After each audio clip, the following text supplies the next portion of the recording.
Welcome back. It has been quite a while. In fact, it's almost been exactly 1 month since the last time we were able to sit down and do this. But welcome back to Best Available Podcast, episode 49, maybe season 2. I don't know. Maybe we can talk about that at some point because it has actually been about a year since Best Available Player launched. We launched on August 17th, 2020. And as the day we record this, August 23rd, 2021. So it's been a year and 6 days, and that time has just flown right on by. We're not going to get sentimental about that right now because it's been a while since we've recorded, so we obviously want to talk about some stuff, but a lot has changed, certainly, over the past 30 days. It hasn't been exactly 30 days, but since the last time we recorded. So we'll start on the other end of the screen. Matt, how are you? Well, I'm good, Ryan. This is going to be the show about you, however, because you have just had many life milestones, one after another, within the past month. It's been good. Been, hanging out with Matt Harmon a lot these days. Been pretty good. We're approaching very good weather this time of year, Ryan. I know you're a big fall guy. In my older age, have grown to appreciate the fall. I think when I was in my youth, I did not like it because that signaled the start of school, which most kids probably would have a similar reaction. But in my older days, I appreciate the weather, the football, any kind of outdoor weather. So we're getting that. Brian, I have on my street, when you come down where that drainage ditch is, I have seen the first trees start to change color. Okay, it seems a little early for that. You want to drive by the street? Yeah, I'm actually going to get up right now, and then you're going to have to, stall for about 10 to 15 minutes until I can see it, and then I'll drive back. So that's something that, yeah, it's weird. It does seem like that's happening kind of earlier now. I don't know, maybe it's just because I never really took notice of it when I was younger, when it actually happened, but it seems to happen early, which kind of takes a little bit out of it. Like I always took October as the month when you really saw the changes start to happen, but now it almost seems like, at least where I am, by the middle of October, all the leaves are off the tree anyway, so you can't even really enjoy it that much. Well, that depends on how much wind you get as well and how many storms knock all the leaves off earlier. I mean, if we get any more Henris that come through here, even though that wasn't as, big as many people said, then all the leaves are going to be gone. But I think we'll be in good shape. We used to get some pretty good settings at Monmouth. They have a pretty good setup in the fall. Probably early October is probably their best time for all the leaves changing. So yeah, we're approaching the best weather season, and I think our collective podcasting opinion. So yeah, but Ryan, you have hit multiple milestones. We're going to start with the fact that you are now a blue bubble boy. You are no longer in charge of the Android community. You have made the transfer over. Yeah, so as I have always said, I've said it on this podcast, I've said it in social settings, I've said it to anybody that wants to listen. I do think that Apple is kind of superior to Androids in a lot of different ways. And so I did finally make the switch, and I did get an iPhone, and I'll hold it up here in case you're watching the video version. It is, in fact, the iPhone right here in my hand. It's the iPhone 12. I was talked into it. I was going to get the 11, but then the kind, courteous salesman said, well, we don't have any 11s in stock, but we do have a lot of 12s. And I was like, okay, that sounds good to me. And I've had a lot of fun with it so far. I guess I've almost had it about a month. I got it a few days after we recorded our last episode, I suppose. And there's definitely a couple things I'll miss about having an Android, but for what I use my phone for the most, I'm pretty happy with having an iPhone now. I don't want to make Android people feel bad because I was one of them. The message thing, I still don't think it's as big of a deal as some people make it out to be. Although I will say I do much more enjoy group chats, certainly, on an iPhone when everybody else has an iPhone as opposed to what it was before. But I'm very happy with how the iPhone's been so far. Battery's great, camera's great, everything about it's just very smooth. Everything just runs very well so far, and yeah, it was a big moment for me the first time I'd ever purchased an iPhone, and I think it was the right decision. I think it was the right time. Yeah, in a couple of years, you'll have your first MacBook, and then we'll really be in business. Listen, Ryan, welcome to the Apple family. As somebody who has been in these group chats with you, it's a lot easier to have debates, have group polls, group conversations, respond to certain people now that we all have it, as opposed to getting the individual message that said liked by Glenn Denegris and then the actual message. So yeah, it's message and data rates now don't apply because we're all on iMessage. And yeah, I'm happy you're on board. The camera, Ryan, I will say this. You will have very minimal issues with your iPhone.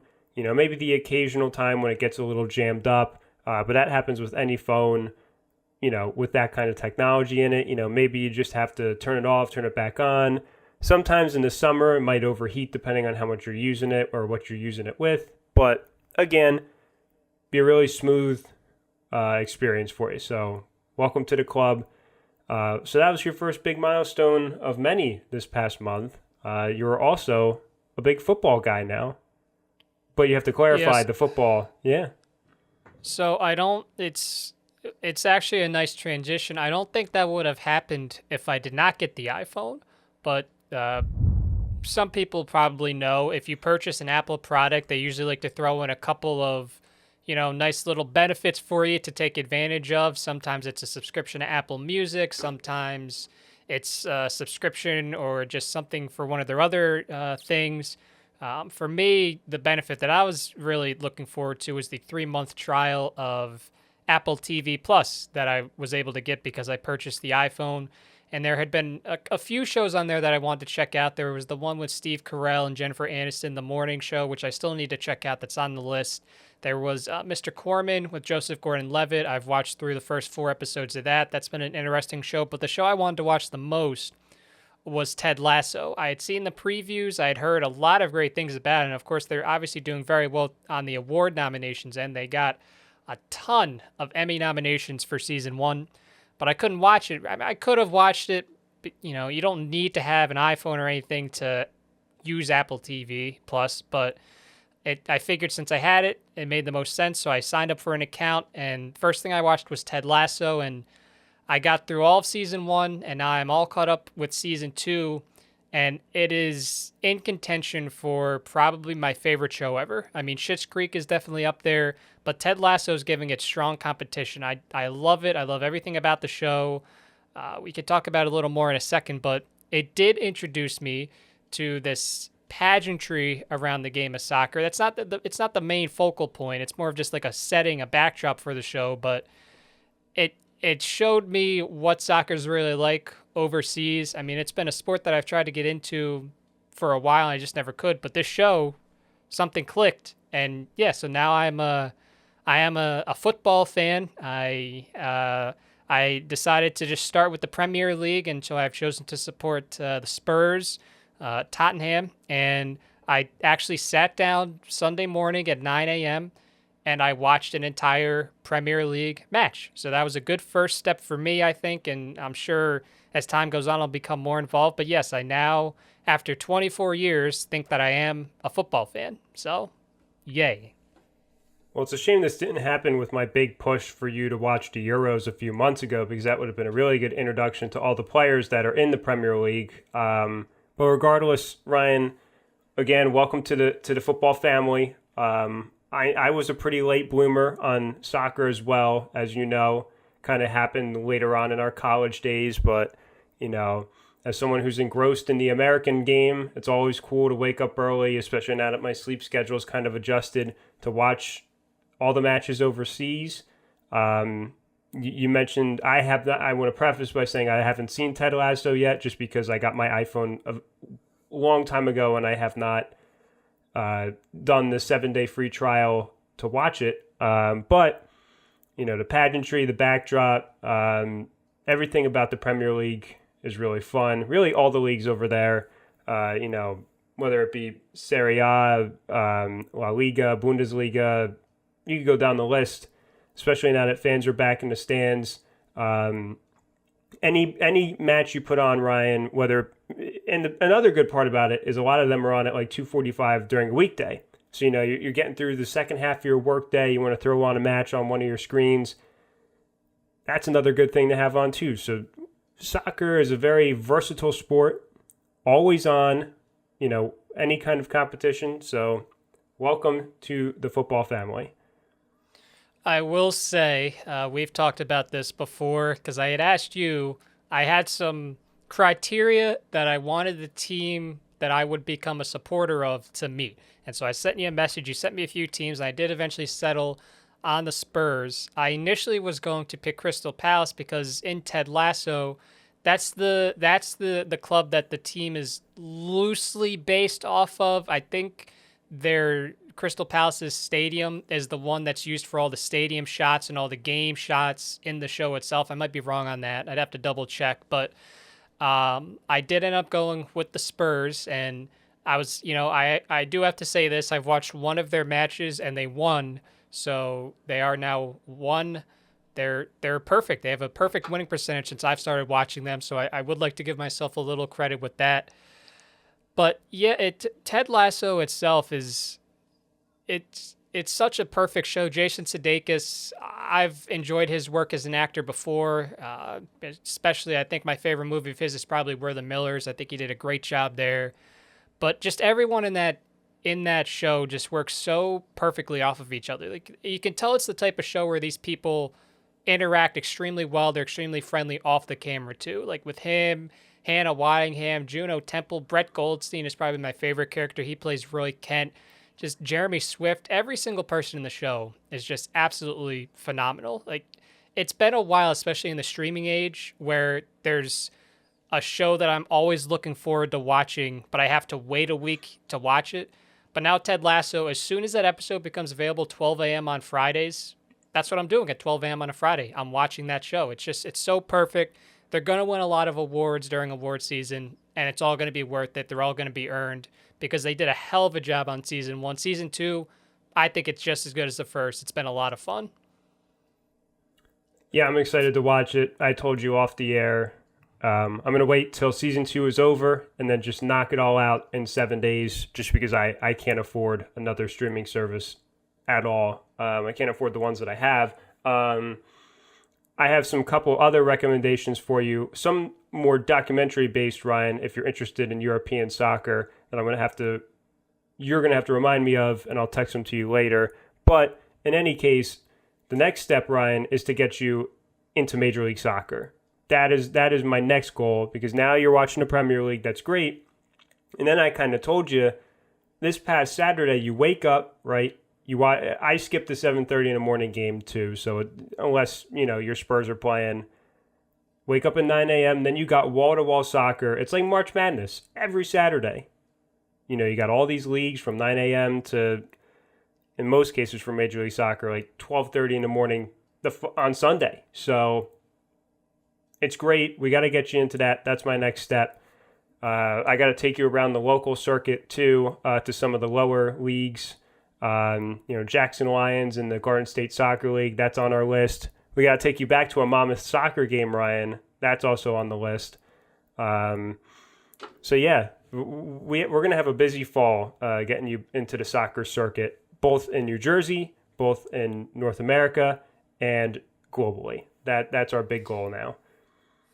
Yeah, it'll be nice to have something else to watch during the NFL season. You can throw college football in there too because they play on Saturdays. I mean, if your team plays early, and of course they do play early, you can just transition from one sport to the other. You don't have to kind of wait around. You have something that is already in front of you, which is nice. Of course, as a Formula One fan, those also kind of intersect as well. They might be at the same time, so I might have to do the thing where you put one on the TV, one on the computer, and just follow them that way. But it was very exciting. I enjoyed myself. Every time I tried to get into soccer before, I would just get extremely bored watching a match. I think it's because I didn't have any connection to it whatsoever. But Ted Lasso has kind of been that thing to give me a connection to the sport. even if that seems weird to say. But I'm sure it's happened for a lot of other people too. I would have to imagine people who didn't care about soccer at all are now supporting the sport just because of this show. So I'm sure there's a lot of people like me. So yeah, I am a soccer fan. I'm going to take it nice and slowly. I'm not going to dive, head first into everything. I'm just going to take it one step at a time, not overwhelm myself. But yeah, there's another sport that I'm finally a fan of, which is exciting. So, yeah, that's, by the way, if you have not seen Ted Lasso, please see it. It's phenomenal. Well, don't worry, Ryan. All the things that I just named, those are going to be little appetizers sprinkled in. We're not going to have you get into everything right away, but, the occasional text that you'll get from me saying, we're going to go watch this local game.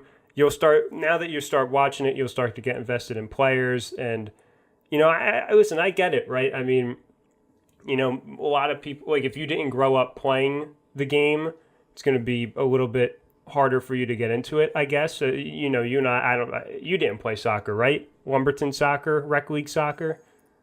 It's funny.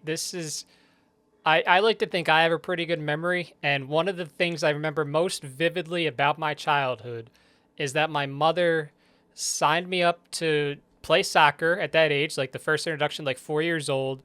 I was down in the basement the morning that the first, I don't know if it was tryouts or the first practice, whatever.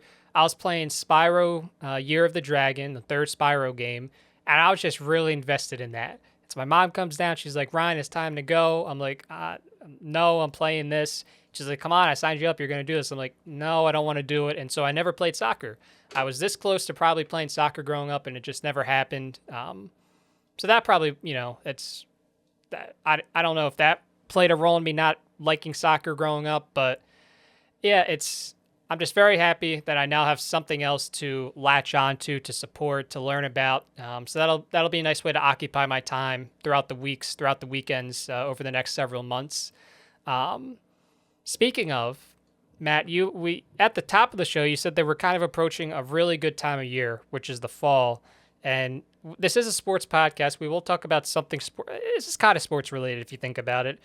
In our group chat, this started last week where somebody, not in our group chat, but somebody sent a tweet and then it was posted in our group chat about how August is just a very bad month. I think it was August is the Sunday when it comes to months. And we all kind of agreed on that. So today, Matt, you had sent in our group chat power rank months. And so I thought that would be something fun to do here. So I don't know. I mean, we could try to come to a consensus. Maybe that would be kind of fun. Maybe we have to make some concessions here and there. So you had started, we'll start at the bottom and work our way up. You have January as the worst month of the year. So go into it. Why do you think January out of all the 12 months is the worst month of the year? This is the only thing that I have to say. New Year's Eve, not New Year's Day. New Year's Day, you're like, oh man, I got to go to work tomorrow, right? And then after that, there's nothing in January, like nothing. Is you have all the build up, right, to Christmas and New Year's. You go through all that, you party, you hang out with friends, you do it responsibly, you mask up, obviously. Then you come through the new year, and then you're left with nothing. You have maybe 2 weeks of playoff football, right? Well, I guess the whole month playoff football, but that's 3 or 4 days total. And then outside of that, what do you have? Snow, wind, gray skies. Nothing about January is great. It's the biggest letdown ever because, it's not New Year's Day, it's New Year's Eve, right? You wake up on New Year's Day, what? You watch the Rose Bowl, and then you're done. That's it. So January sucks. Worst month of the year. See, we've debated the seasons before on this show, and I have made it clear that I like winter probably more than some other people do. I like it more than summer. For me, I would put August at the bottom. I really truly think that August is the worst month of the 12. So for me, I look at January. Number one, my mom's birthday is in January, so that bumps it up a little bit. But number two, January for me comes with like the fresh sense of this is a new year. I can do I have a lot of goals set out. I'm going to try to accomplish them. I can accomplish whatever I want. Of course, it doesn't end up working out that way. You're not going to accomplish everything, but at least it gives you the motivational mindset to set out and do whatever you want. With August, for me, it's almost like the same things. And to be fair, you had August very low in your months too. It's not like we're not going to be too far apart on this. It's just nothing goes on in August. It's often you get very hot days, or you get days like today when it's just the weather's very unsettled. You get stormy weather, and then weather you can't really enjoy. Sports wise, there's not a ton going on. You have kind of the stretch run of baseball, but I attribute that more to September more than August. You have NFL preseason, which is so difficult. People like to say that they enjoy it. Nobody actually enjoys watching these preseason games. There's, of course, Premier League soccer starts up, right? That's a big moment in August. That might be the biggest moment in August. After that, it's really nothing. So I think for me, I'd probably put August firmly at the bottom at number 12, but you would put January at number 12. January sucks. At least in August you can leave your house, Ryan, and at least the days don't get dark at like 4:45. That's the thing, is you're perpetually living at nighttime in the winter. Like your days, like especially if like, for our schedules, a lot of the times we'll have later starts to the days because we work in sports, and then most of our day is going to be at night, right? Does that make sense? I mean, that's my whole thing with it. Granted, I have an August birthday.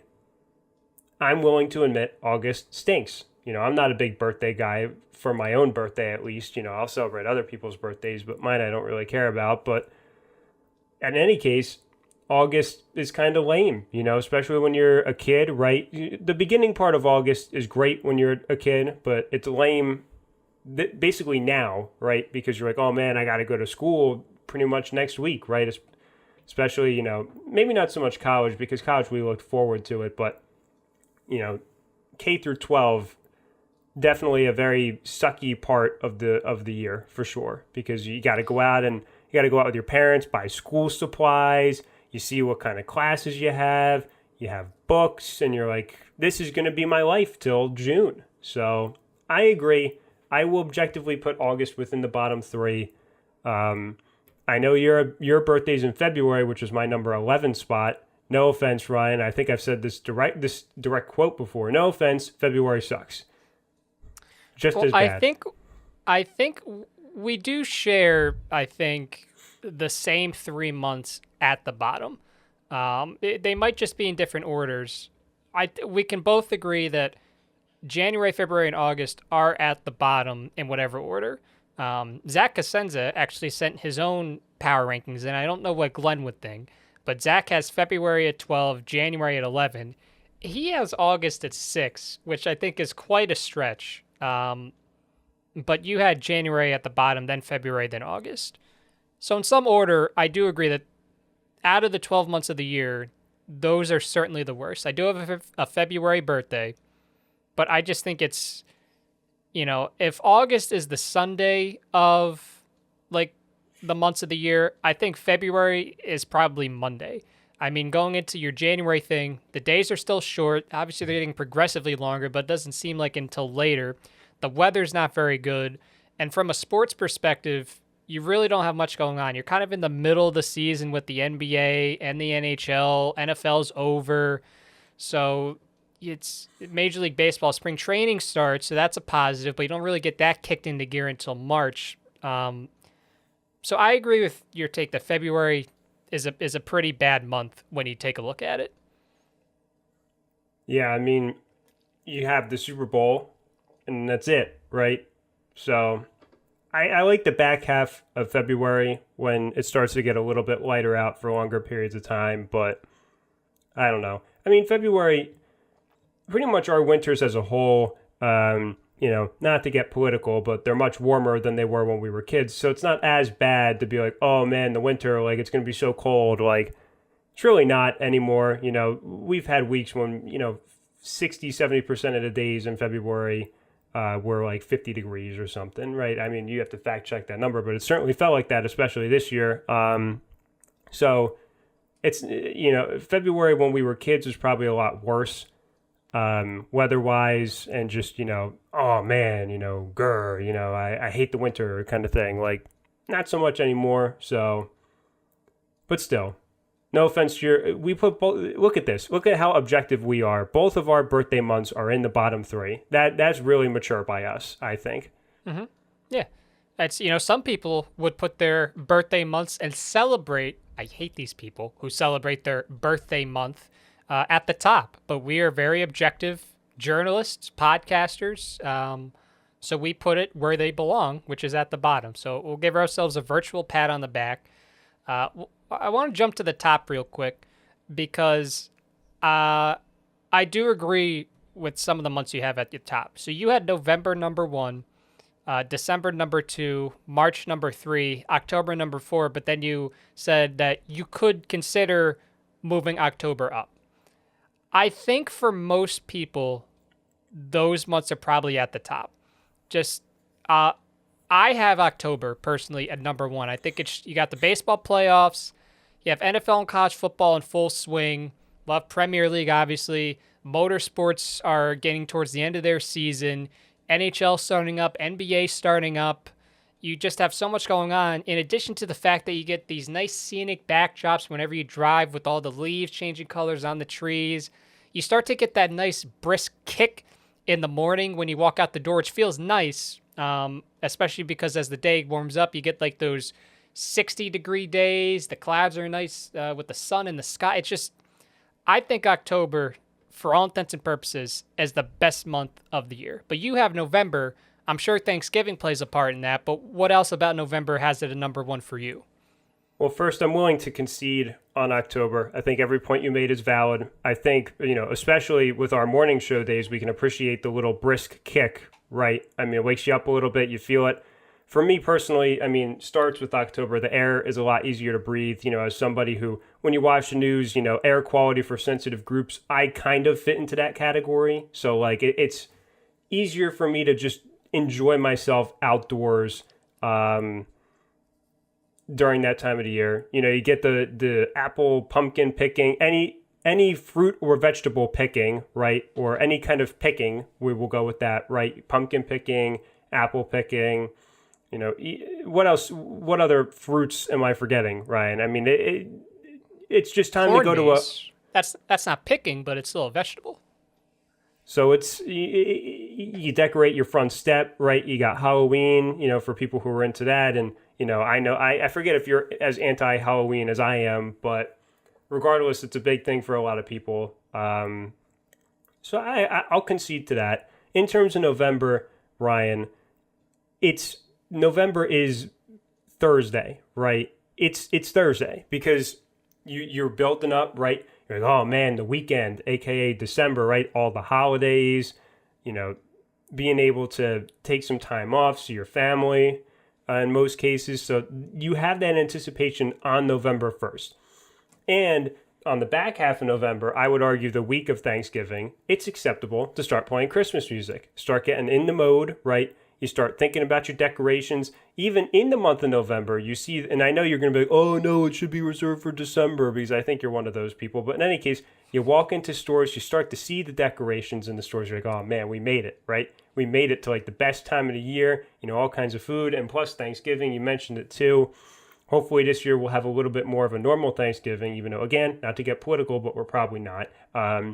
But regardless, November is the Thursday of months. And it's up there. I will concede. I can put October there if we want to agree on it. But November, you have all that anticipation, and it's unmatched. You start, when you're a kid, you start thinking of your Christmas list, right? You start thinking of that a little early. You're like, oh man, like we're going to have all this time off in December, right? For college kids, semester's starting to wind down. For me personally, college basketball starts in November. So great. And for your soccer, Ryan, MLS Cup playoffs as well in November. So it's a great month. I will say that, yeah, I agree with everything you say about November. I do need to make a point about the Christmas music. You're wrong about what you think that I think. I will without any shame, throw Christmas music on in May, during the summer. I'll throw it on whenever. I don't think there's a bad time to listen to it. Some people, I agree, there's people out there that say if you're listening to this before December, there's something wrong with you. I don't care. I think Christmas music can be listened to whenever. I'm one of those people. I'll go that far.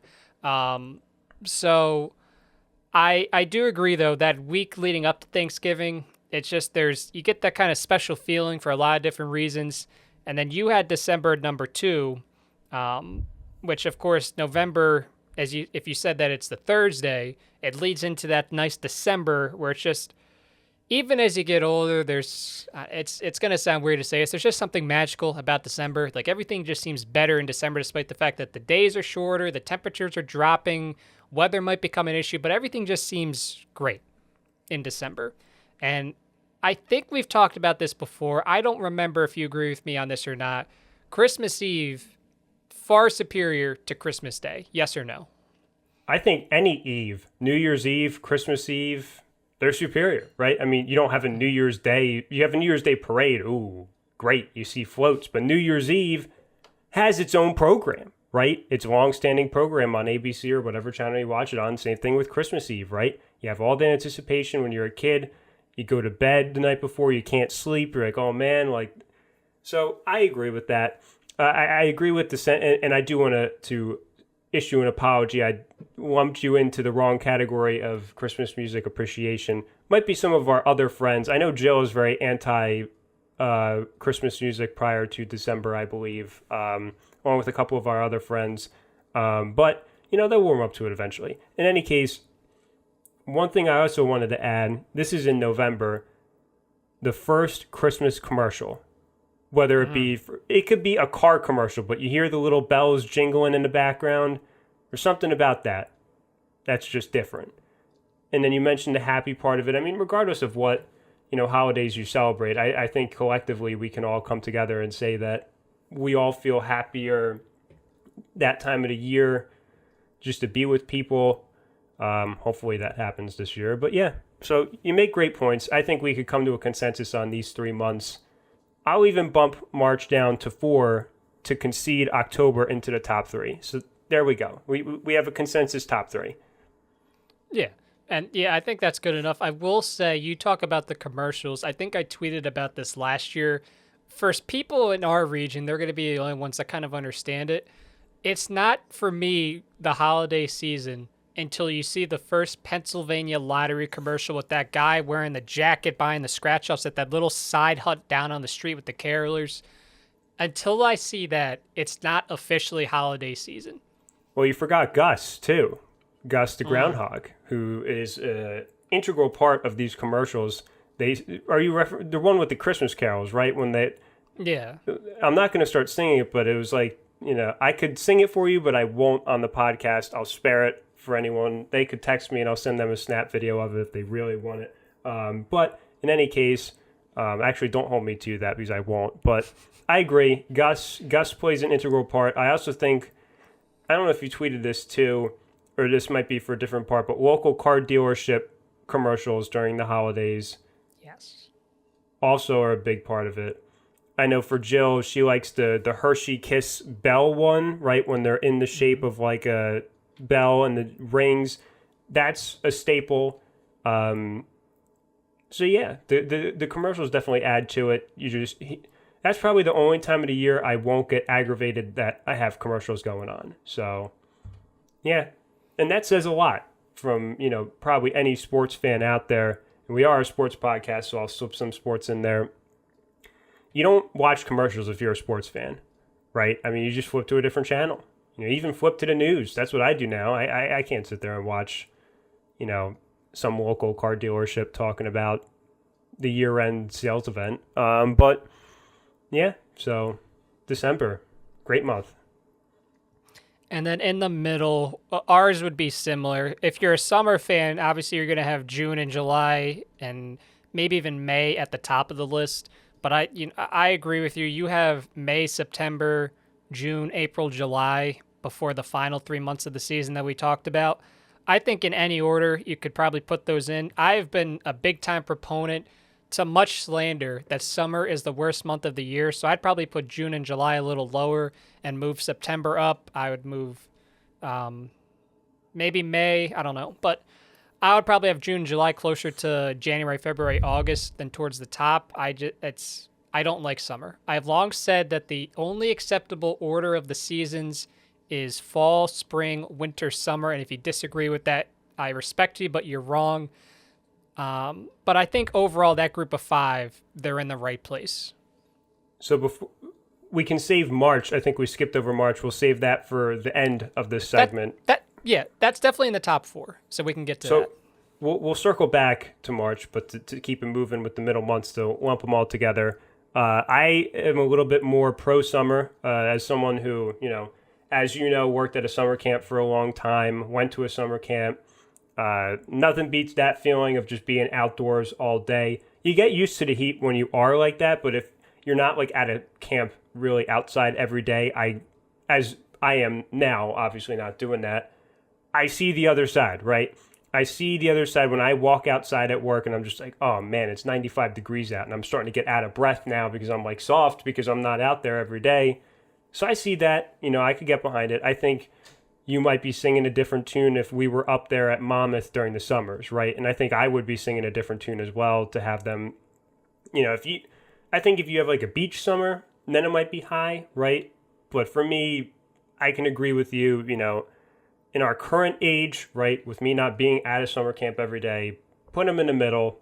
They could go around. May's a good month because it signals the start of summer, right? So we're going to talk about March being the start of spring. We talked about October, start of fall, basically. I consider September part of summer. So, yeah, May's probably at the top of that for me. I think Zach had May pretty high, but yeah, they can all be interchangeable. April's kind of meh, too. Yeah, Zach had May number one, which I didn't see this list before I made that statement. He's the type of person that I said would have those months high. His top three are May, June, and July. So he's one of those people that really likes those months, which I think is understandable given the location that he's in. But yeah, so we do need to talk about March. You initially had it in your top three. I think the argument can be made that it is a top 3 month. I'd say solely based on the fact that it houses probably the best multi-week sporting event in any sport around, which is March Madness. I mean, some people say the World Cup now that I said that, so maybe not internationally, but just American, March Madness has to be number one, I think. So just solely based on that, March has a strong case. But of course, you made a couple of good points as well. March has other redeeming qualities too. Yeah, so you're right. I was going to make the point, but you made it for me. The best domestic sporting event that America has is the NCAA basketball tournament, both men's and women's. It dominates the news. It dominates social media, dominates commercials. You could have the Super Bowl too. That's a one-off. So we got to be specific here. The best multi-day sporting event in our country is March Madness. And trust me, literally every year for the rest of my life, Ryan, and you probably could have guessed this, I will use 2 of my paid time off days if I ever have them at any job for the first Thursday and Friday of March Madness. It's just even when I have like an actual family and responsibilities, I'm still going to take those days off and lock myself in a room and order a pizza. It's just how it's going to be. March, you see how happy I got during March this year. I mean, obviously the tournament was a little bit different, but even before the actual tournament, you got conference tournaments going on. You got spring training still rolling through, right? That's when you start to see actual, major leaguers get into the game and stay in the game for more than like one at bat, right? So you got that going for you. Playoff chases are starting to heat up a little bit. NBA, NHL, big soccer guy for you, Ryan. Major League Soccer kicks off. Pretty much all of the North American leagues will kick off right around then, probably. So yeah, March is a great month. The days are a little bit longer, and I will end on the point that I put in the group chat when our conversation ended. The first 60-degree day in March is just unmatched. in March, because if you get it in February, you still have the cold ahead of you. So you don't be like, oh man, like we made it. You could feel the difference, the 60-degree day in March. I think you know what I'm talking about. You could feel the difference in the air. Yeah, that day, especially when we were at Monmouth, I think I appreciated it a little more. It just, you could, I mean, it didn't matter for, some of us because we wore shorts a lot as it was, but that's really the day that you can break out the shorts for most people. You can see the light at the end of the tunnel. The cold is finally starting to go away. So I agree. It's definitely in the top four. You can make an argument for higher if you wanted to, based on everything that you just said. So that was fun. You wouldn't know it if this was the first episode you listened to. This is actually a sports podcast primarily, but we really haven't talked a lot about sports yet. We're going to do an NFL preview episode, maybe a couple at some point before the season starts on September 9th.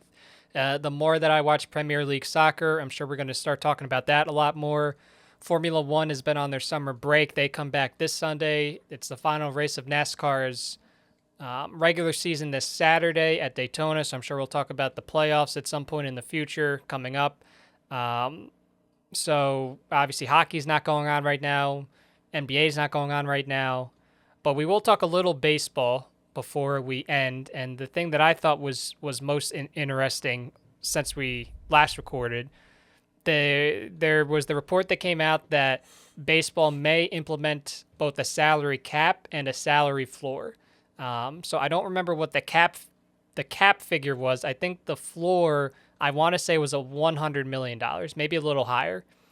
And it brought about a lot of debate. So I'll say, me personally, I've been against the salary floor for a while, but now I'm kind of starting to trend more in favor of it, just because it forces the owners to actually spend money, which I'm a big proponent of at this point. I'd rather the money go to the players than the owners just pocket it because they don't feel like putting out a good product on the field. I don't know necessarily how I feel about the figures themselves, but I think I agree with the notion that baseball could benefit from both a cap and a floor. So we'll debate the concept. We don't have to debate the numbers. What I have here, you were right on the 100 million floor, and then it says funded by new tax on teams spending 180 million or more. That's whatever this article is that I have in front of me. But let's debate the concept of the floor. I've been on this train for a long time. What is worse for a sport than watching teams like the Pittsburgh Pirates and the Baltimore Orioles, and at one point the Detroit Tigers, trot out a team that will lose 100-plus games, half the guys you can't even name? Remember when we tried to name the Pittsburgh Pirates, Ryan, at the beginning of the year? We couldn't do it.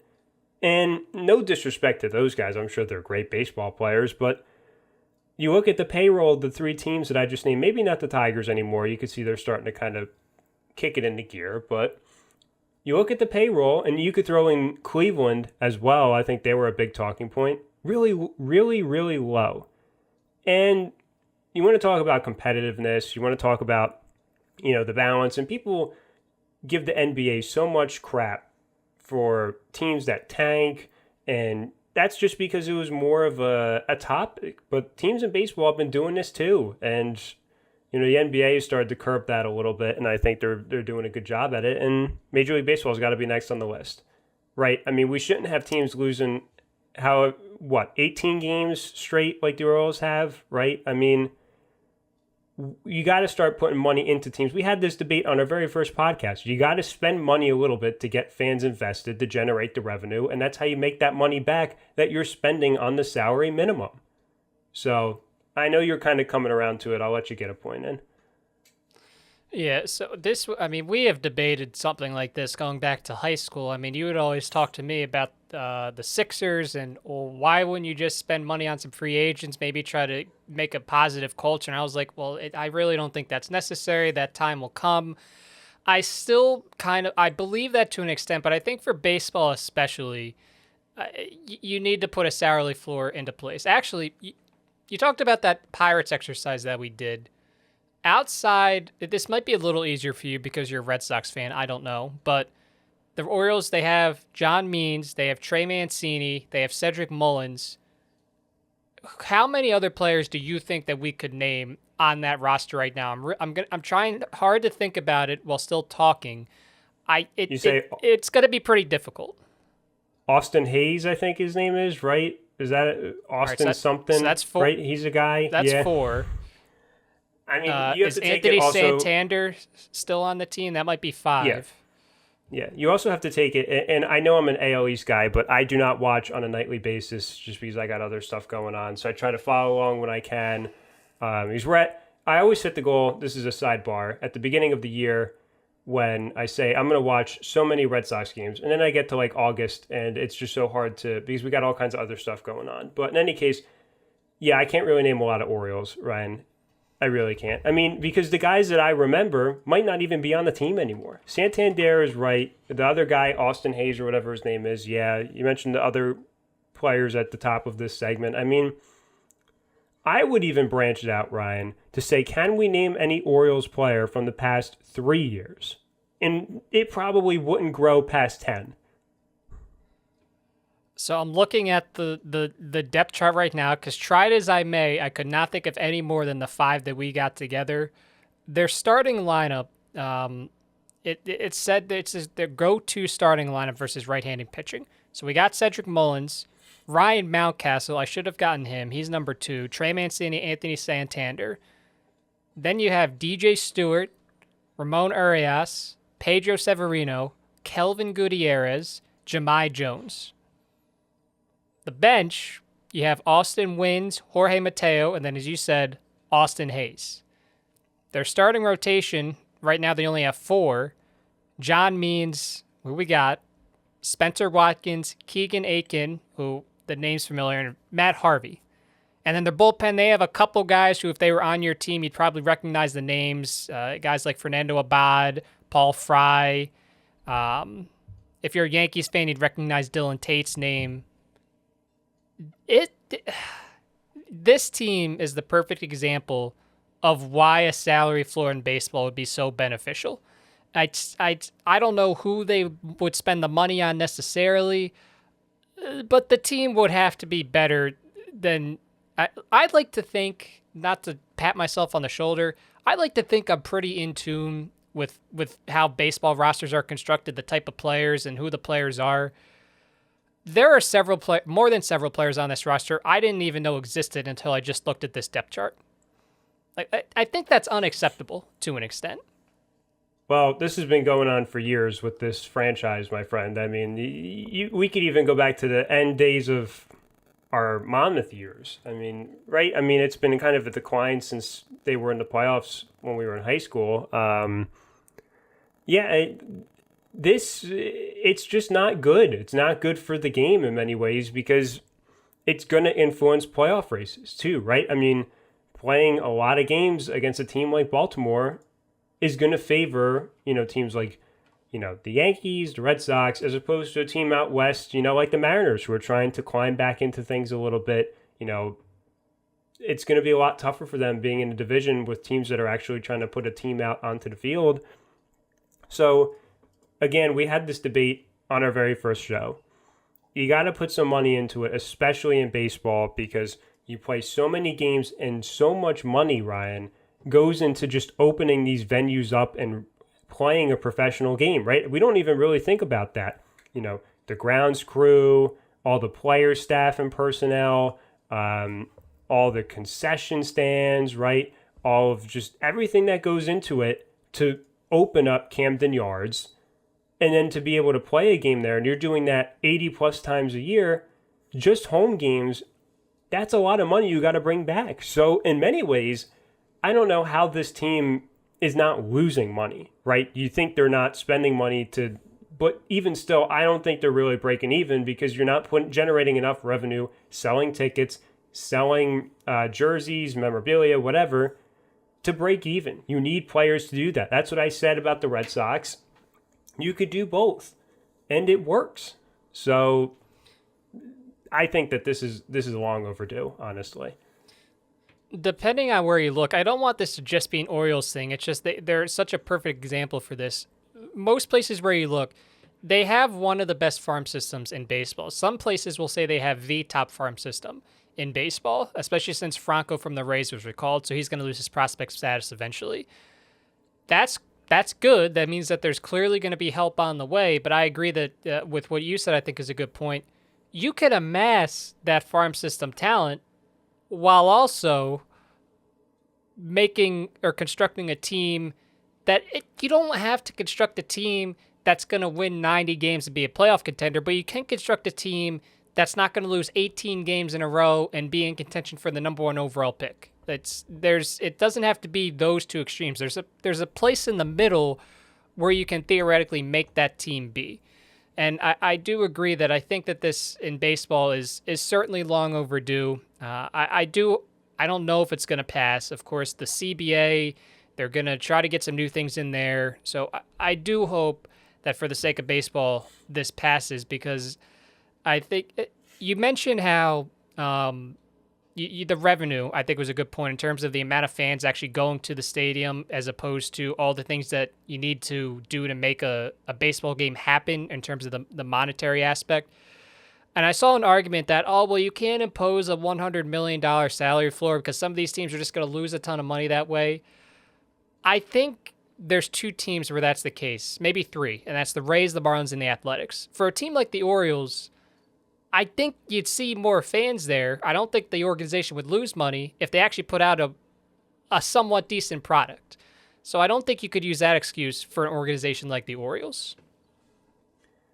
Yeah, I mean, even still, I think, again, the argument that I made, it still costs money. Like, I didn't really learn this until probably this year, just the amount of resources that it takes to just have a sporting event happen, right? Because we just assume, it happens and they're just going to profit off of every single game. That's not really true, because you have to think about ticketing, concession sales, you even have to think about the weather. Are people going to be able to come and park and be able to come to the game if they're just not going to show up, right? I mean, all of these factors that we don't even think about go into it. And yeah, there's teams like Oakland and Tampa Bay who are going to struggle with it, but Tampa Bay's future, they might not be in Tampa Bay in 5 years, right? I mean, this debate has been raging for a long time. I think just optically, being able to put a team out there that will bring more people there, to be able to turn on, again, we're not harping on Baltimore, but this is just the example we're going with, the case study. If you're going to turn on a game, right, on, what is it, MASN, whatever network it is that they have, Mid-Atlantic Sports Network, you turn on that game and you see an empty stadium, are you going to want to keep that game on? We talked about how it was so hard for us to watch any kind of sports in an empty venue. Like, why would I want to watch a team that doesn't get good attendance, right? I mean, if you were able to fill up the lower bowl, that's a different story, but, some of these baseball teams can't fill up the lower bowl. I understand if you can't fill up the whole stadium in any sport on a night-to-night basis, right? I get that.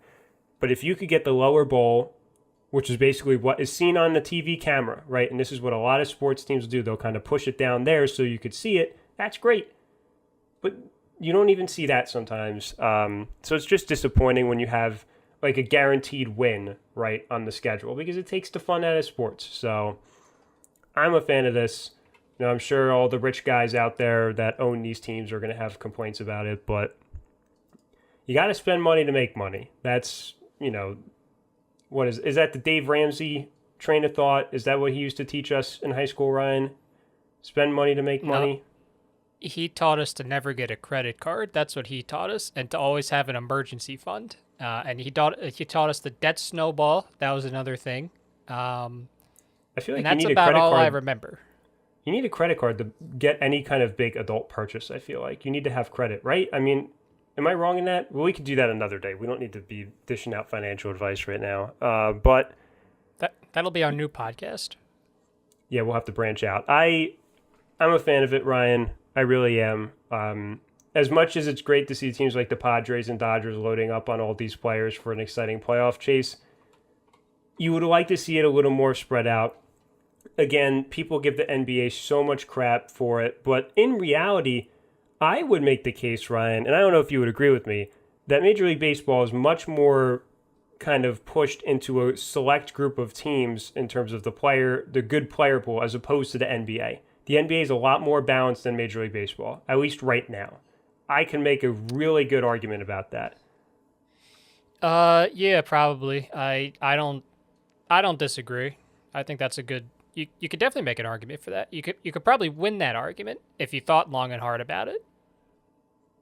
Yeah, so that's my point right there. I mean, I think the conversation certainly might have been there 5 years ago with the NBA, but I think we're at this point in baseball, and I think we should think long and hard about it.